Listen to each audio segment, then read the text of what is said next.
मानस लिखी कौन मोर कथा लिखी कौन लिखी जे चरण चरण बोली बोली डाकुला सारला कृपा से ना श्रीचरण महांती आपण मैंने भाई कथा छोटिया कथा कहूँ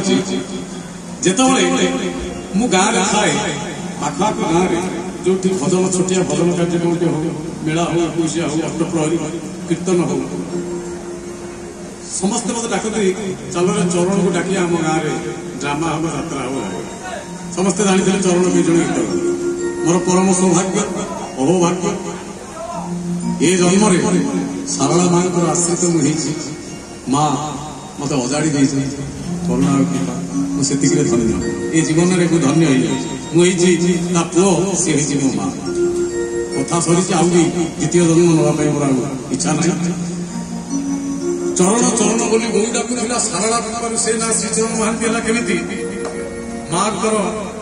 आश्रित नेबा प्रथम कैसेट गाँव झूला झुमट धरी भुवनेश्वर स्टूडियो प्रथम गीत टी गाय